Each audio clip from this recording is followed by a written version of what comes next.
good morning, and good morning. And welcome to the Africa Weekly Talk. Today's subject on the docket is the Black South African and their Africa problem. I mean, the Black South African and their Africa problem. All right, fellas, I know. I get it. We've seen a lot in the news media on the continent of Africa. We've seen it all across social media.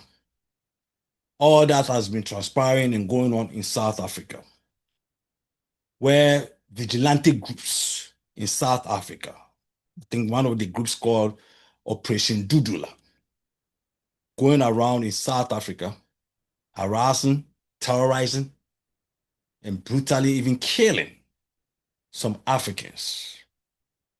By the last count, I think about 4 Ethiopians, 2 Nigerians, and other citizens have been killed so far in this violent crackdown on legal and illegal African migrants in South Africa. It is a very unfortunate situation, fellows.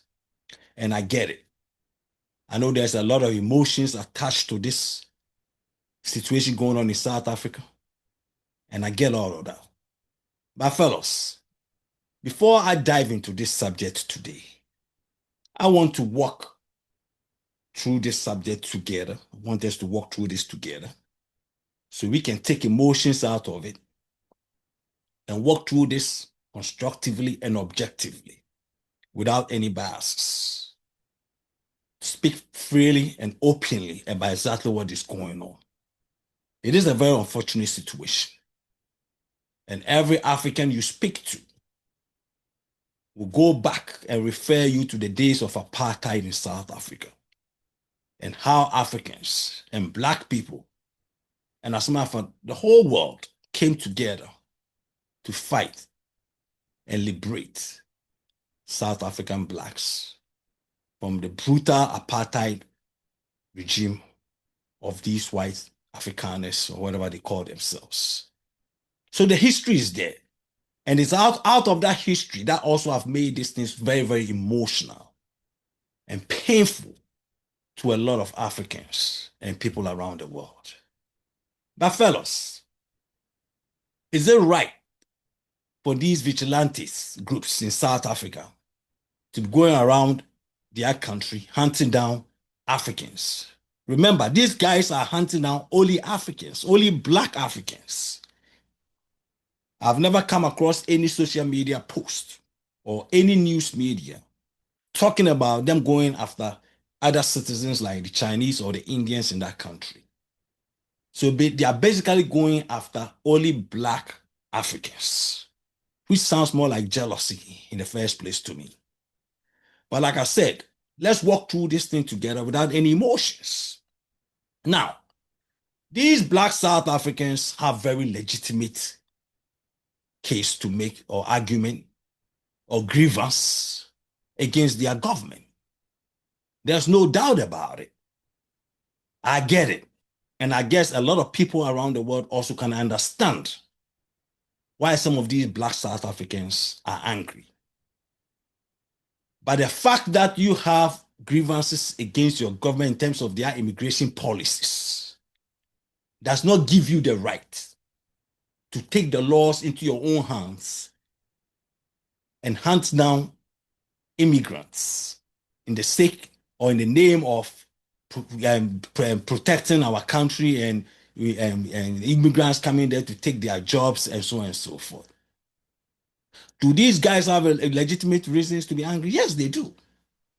Because at the end of the day, when you talk about the emotions that is attached to these things, when migrants migrate to countries or even within our own African countries, when you have different tribes who will migrate to maybe the capital city or the big cities and set up shops and start trading or doing business or getting employment, even that also create problem within our own African country. And and this is part of humanity, as a matter of fact. To be fair, this is not just about even black people. It happens all over the world. It happens in China, it happens in India, it happens in America, it happens, I mean, in America, going back to the founding of this country back about 200 years ago. Then local American citizens back then, pretty much, they didn't go on the street to hunt down white immigrants coming, later arrival whites coming from Europe. They didn't hunt them on the streets. But did they have certain animosity towards them because they came in and were taking their jobs because they were being paid cheap and so on? Yes, it did happen in America. But they didn't go around hunting any white immigrants, later arrival immigrants down, like what is going on in South Africa. So let's get that straight.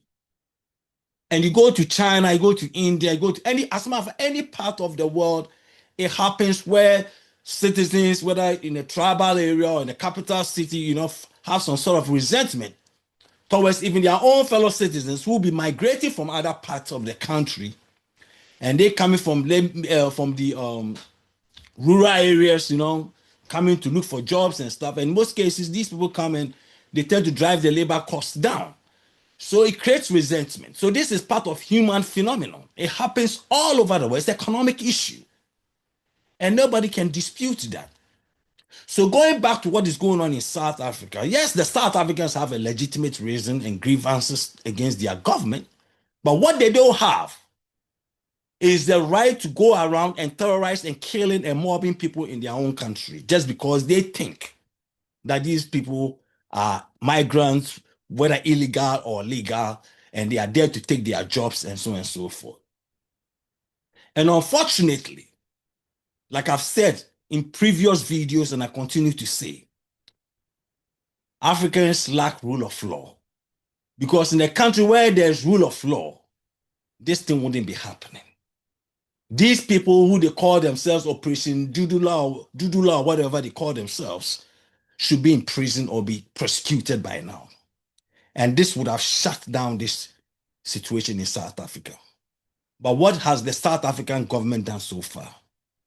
They've pretty much turned a blind eye to this and just given lip service talk to the media.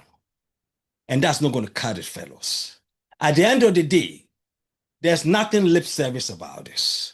The South African government, if they believe in true rule of law, should go around and arrest these folks and prosecute them. It's that simple. And that's going to put an end to this. But why aren't they doing that? They are not doing that because they are part of the problem. See, because at the end of the day, this ANC government have been in power since South Africa was liberated from apartheid, going back when Nelson Mandela became the first black person to be elected as president of South Africa.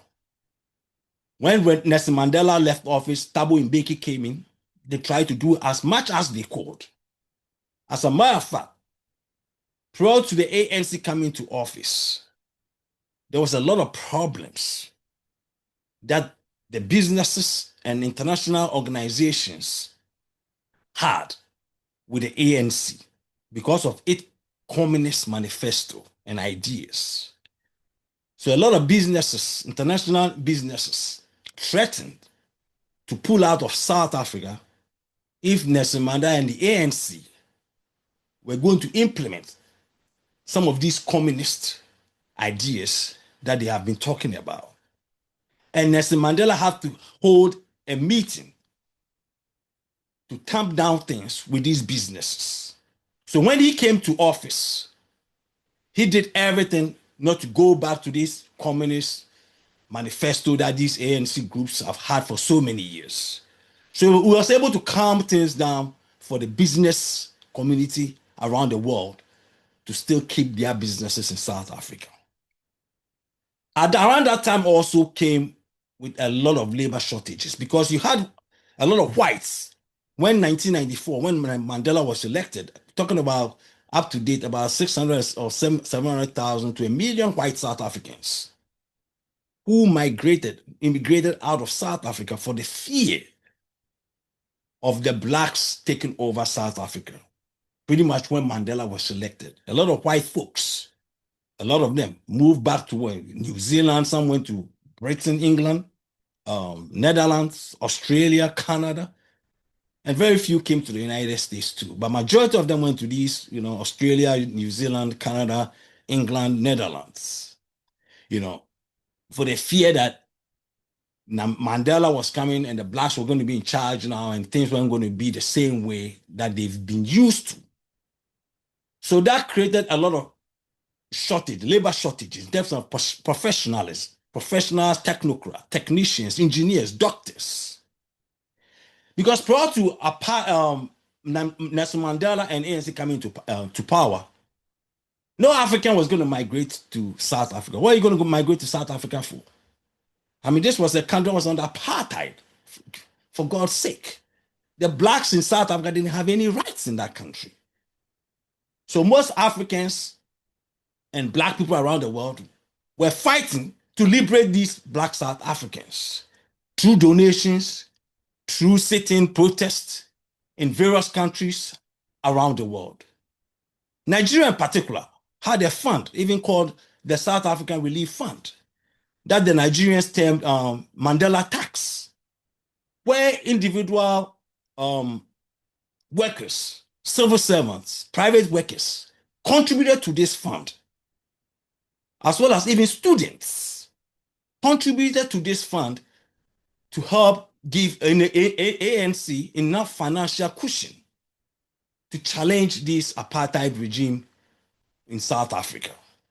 And it wasn't just Nigeria, but Nigeria was the most dominant in terms of Nigeria was the one that financed pretty much the highest financier of ANC. Then you had Ghana, Kenya, Ethiopia, Zimbabwe, pretty much every African country can talk about the support, whether through finance or through giving passports, citizenship, or free education to these ANC and other South Africans who could come out of South Africa, just to help them with their education and their endeavor so that eventually, when everything goes well, they can go back to South Africa and help rebuild that country. So every African, black people all over the world contributed to the liberation of South Africans in South Africa today. All blacks around the world contributed one way or the other to it. You had black people in this country, United States of America. As a matter of fact, you had a guy called Randall Robinson, Trans-Africa. You had an organization called Trans-Africa. He was on hunger strike. He was on hunger strike for a long time because of the issue of South Africa. You have Jesse Jackson, the late Jesse Jackson. All these people played a key role, putting a lot of pressure on the American government. I mean, talking about the American government, Ronald Reagan in the 80s would not impose sanctions on South Africa. Ronald Reagan would never impose sanctions on companies or South African companies or international companies doing business in South Africa. He would never do it. But guess what, fellas?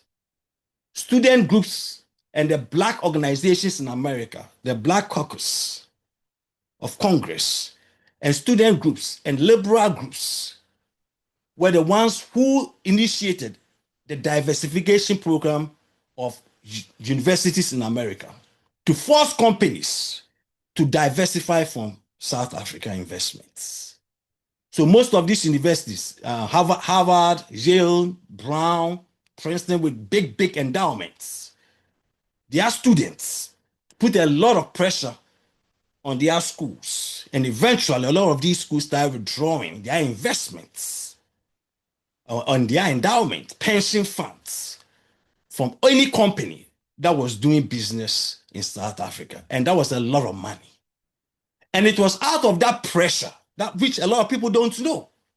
If apartheid will fall in South Africa, it wasn't through military.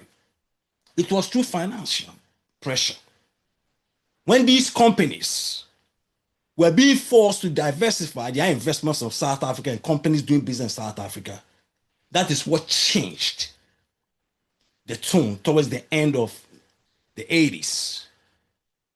At that time, you had George H.W. Bush as president of the United States and eventually helped move the ball And eventually 1994 came in and Nelson Mandela was elected as the first president of South Africa. So looking at the history of South Africa, there's no way any South African living today can say that they got their liberation. They were able to come out of apartheid just by themselves. It was the work and the dedication of blacks all across the globe, as well as well-meaning citizens, Asians, whites, and so on and so forth, that all banded together to fight against apartheid, that eventually liberated these South Africans for them to have their freedom that they have up to this day. But unfortunately, a lot of these South Africans that you see today, who were born quite recently, maybe in the 80s, don't know a lot about their own history. So when they go around their streets telling other black folks to leave their country because these black folks are the ones who are causing hardship to them, they don't know what the heck they're talking about. Like I stated earlier, I get their grievances. They have every right to be angry. By the end of the day, their anger should be towards ANC government. ANC government have been in power for the past 32 or 33 years since South Africa became independent from apartheid. And the situation that they are going through today has nothing to do with black immigrants from other African countries. It has more to do with the bad governance of ANC. Right after Mandela and after Thabo Mbeki, when you had Zuma, very corrupt, and then later led to Ramaphosa, another corrupt guy. All these folks, ANC honchos, who are in power today, who are in power going back to the days of Mandela in 1994. When they got into power, they didn't have anything. But today, you go to South Africa and look at all the wealth among these black folks in South Africa, all controlled by ANC members. How did they get them to be wealthy today? Because they use the South Africa system to enrich themselves. And that is what has caused the problem that these South Africans are facing today. As a matter of fact, fellows, I came across an old video where EFF member Julius Malema talking about what his grandmother said about apartheid. I'm going to play the audio for you guys to listen. It's very, very unfortunate. It's sad. But I'm going to play that on audio for you guys to listen. And then I'll come back and, talk about this issue. That was telling me that there used to be a clinic in Zone 1. It was not built by the ANC. It was built by apartheid. Where she stays, there was a clinic built by apartheid. And the ANC went to close the apartheid clinic. That clinic is not functioning. The EFF in my ward marched day in and out to demand that that clinic must be opened. And then when we say to you, the apartheid was much better than these people, you think, no, these people are exaggerating. We speak into the practical things that we see. Here is a clinic under apartheid, functioning. Democracy comes, the clinic is collapsed, closed. All right, fellows. My grandmother was... So now you heard it from the horse's mouth yourselves. Do you really believe that Julius Malema believes that apartheid was better for South Africans? No, he doesn't. But he was speaking in context of what his grandmother said. Because at the end of the day, and this is not the only one that I've heard South Africans pretty much, they have other videos on YouTube talking about same thing that Julius Malema is saying. Saying pretty much the same thing, that apartheid was better than the government that they are under today in South Africa. And the question is, why would people who went and pretty much dehumanized by another race come to believe that that system that they lived under was better They are their own system that being governed by their fellow black folks. I get the context because at the end of the day, like I said, I think Julius Malema doesn't believe apartheid, and I know he doesn't believe that. But he is speaking in context of the situation that people are going through today. The economic situation, the hardships that these folks are going through. And out of that, they will reflect back and look at some of the good things that to them they enjoyed under apartheid. No matter how horrible apartheid was. By my own personal opinion, I don't care what you enjoyed when you were dehumanized, whether during the days of slavery or apartheid or any dehumanizing way. No matter what the context is, will I ever believe that apartheid or any form of dehumanizing by another people will be better than being free. It ain't happening with me. I'm sorry. But I also understand the context under which they try to make that point. That the reason why they are saying that is that the ANC government today has failed the people of South Africa. They have failed the people of South Africa miserably. And that is what has created this problem. But unfortunately, because they know they have failed the citizens of South Africa, that's why they've kept their mouth shut. Because they cannot even prosecute the people who are unlawfully. I mean, these thugs, vigilantes, going on the street of South Africa, killing people, mobbing people, I mean, dehumanizing people. The very thing that white folks did to them, they are now doing it to their fellow Africans. That is the saddest truth, fellas. I mean, if black Africans are not the only ones in South Africa. You have Indians in South Africa. You have a sizable number of Chinese in South Africa. But they are not going after those people.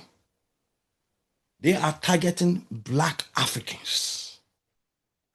So this notion that this is about, just our economic welfare and so, that is where it becomes a little fishy and fuzzy. Because at the end of the day, the South Africans are one of the most mentally colonized black people in this planet Earth, fellas. They are the most mentally colonized people on this planet Earth. Like I said, going back 1994, when Mandela came into office, most South Africans were not very educated. They didn't have enough technicians, doctors, accountants, professionals in general, technocrats in general. They didn't. And most of these whites who had pretty much developed that country decided to migrate to Europe and America.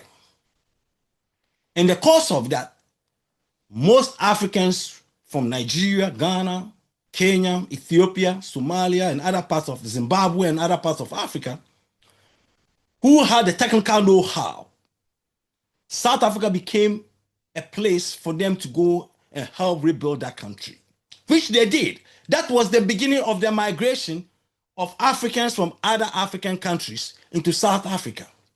No black South African was going to go to South Africa during apartheid. Are you kidding me? Who's going to go to South Africa during apartheid? So the migration of blacks into South Africa started after 1994 because they needed these technocrats as well as engineers, professionals to help move the country forward and build the country, to transition from the whites to the black folks. A lot of the native South Africans did not have the qualification to do that. They had some who had it, but they needed more people. And out of that, a lot of Nigerians, Kenyans, and people from other parts of Africa saw the opportunity, which the South African government itself encouraged these African countries to come help build that country. So that is what started the migration. But eventually, when these folks started helping, with the development of South, with their engineering and all that stuff, they had this migration that came with, people with unskilled labor as well, also coming from all these countries because of the opportunities that South Africa offered them compared to their various African countries. So at that point, you never heard about South Africans going on the street brutalizing other Africans from the mid 1990s all the way to 2000 and early 2000. Because at that time also the economy was doing a little better. So when you have a situation where the economy is doing a little better and people have jobs and people are living their life, without no economic pressure, they tend to see things differently.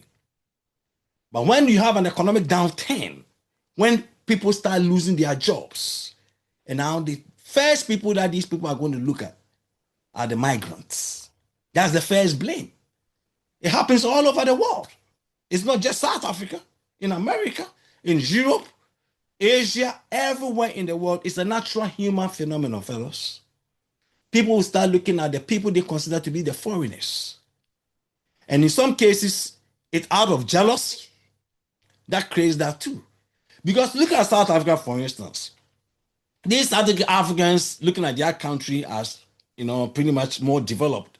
And as a matter of fact, it was developed by the white folks before they left. And these current South African leadership, ANC, has made it worse. They have made it worse for these South Africans. Because if you look at South Africa prior to ANC coming to power, it was considered more on par in terms of development with a lot of European countries like Italy, Spain, and so on and so forth. But it was ANC government with its communist-minded mindset coming up with these communist policies. Yes, I get it. They were trying to bring the black folks in. So yes, the government had programs. Yes, the programs were good programs to bring these black folks who had been under the apartheid regime have not been given the same opportunity. I get all of that. But when you create a system also where the citizens have to rely solely on the government, then to eventually become a problem.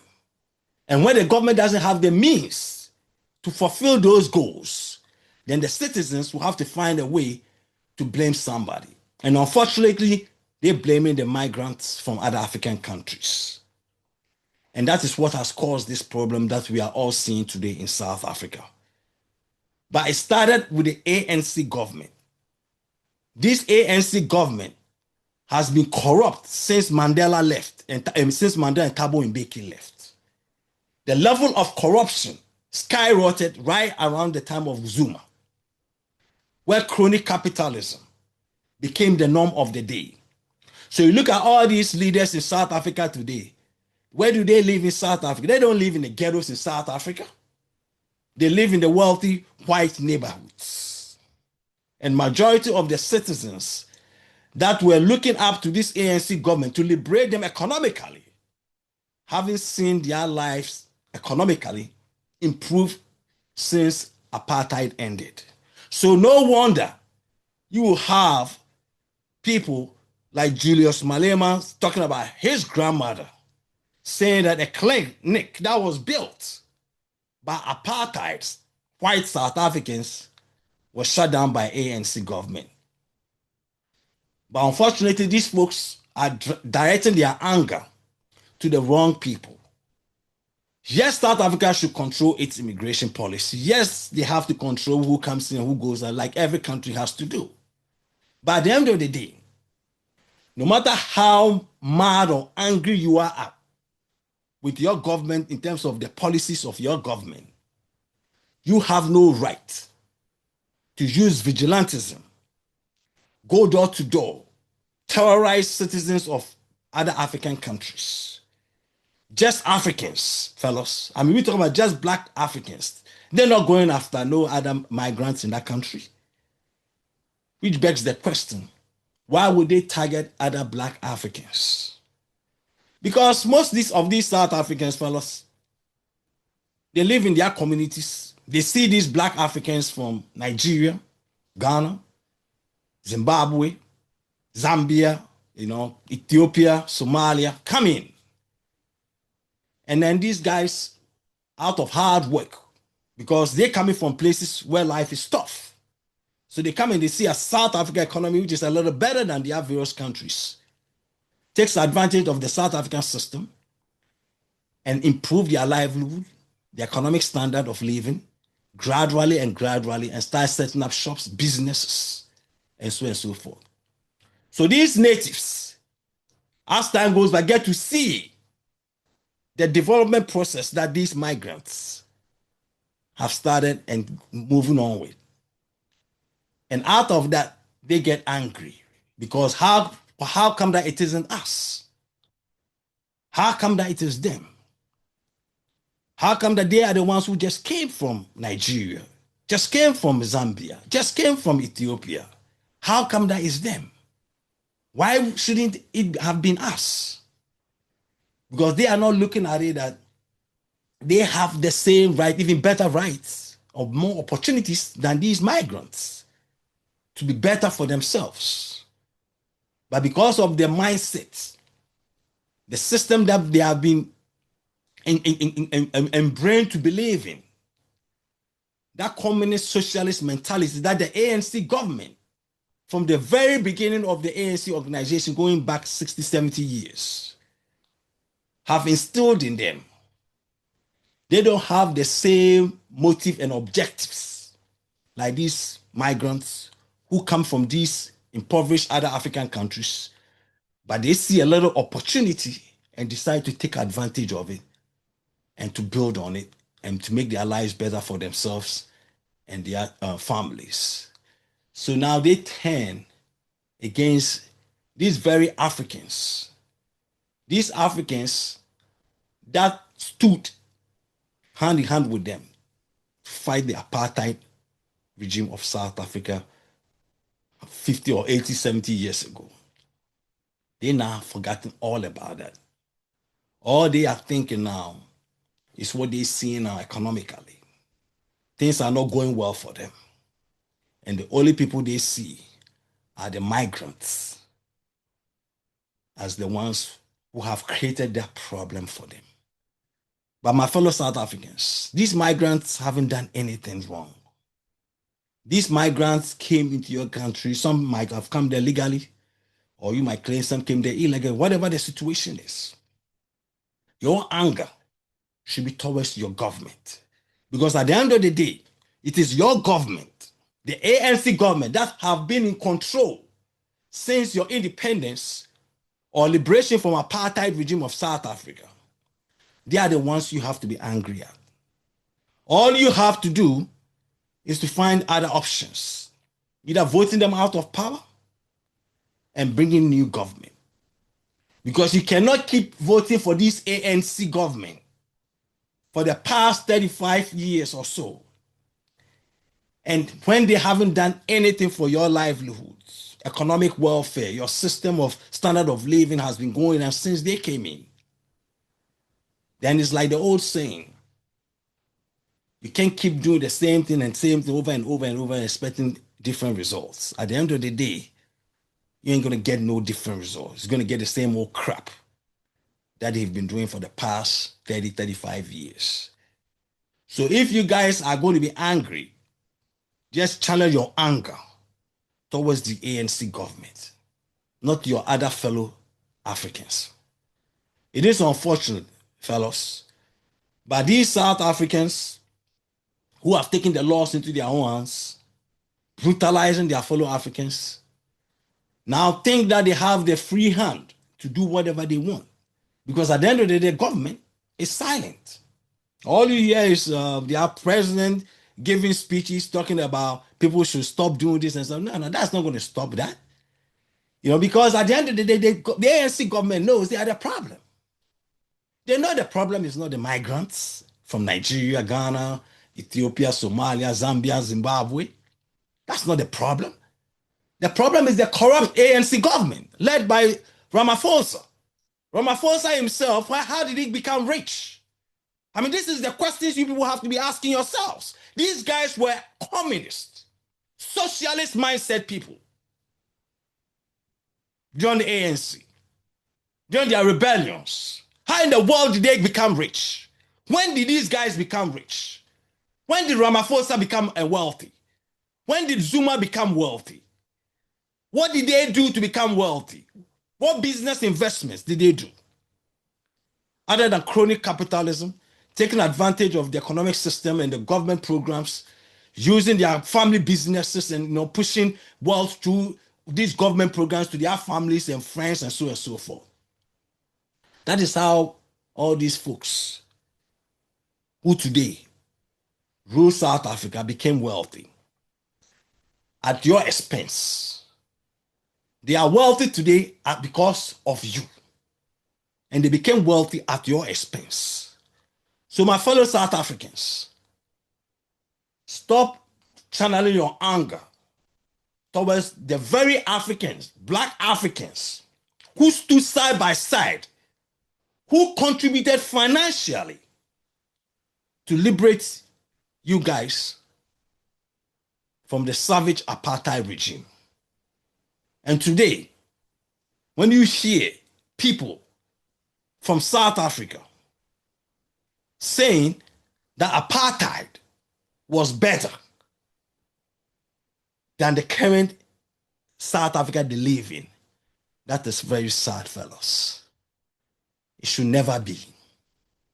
But like I say always, one day, if these people are saying this, they will go back and elect a white government to rule over them. And I won't blame anybody. It's gonna happen. When, I don't know, but it will happen. Black South Africans will elect another white government. Maybe it's not going to be apartheid anymore. And I don't think it's going to come back anymore. But there will come a time that they will abandon ANC and all these black parties in South Africa and elect a white party to lead them. And nobody should blame these black folks when they do that. All right, fellas, if it's Sunday, it's the Africa Weekly Talk. God bless you guys and have a great week. Thank you guys and peace and love.